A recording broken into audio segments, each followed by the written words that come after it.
Hspdp MLA from Nongstoin Jindyang along with his supporter joined the BJP in the meeting held at Bishop Hall, Nongstoin.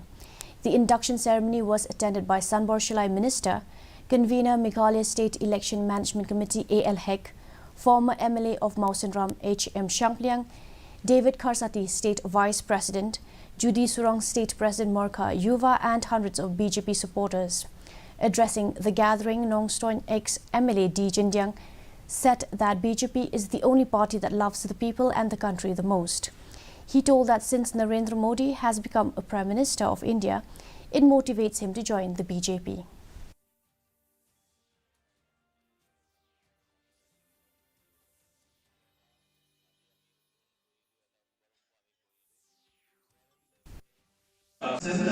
State, Banwan Jingtip, Uno Uba, Nadu election arajar Kap South.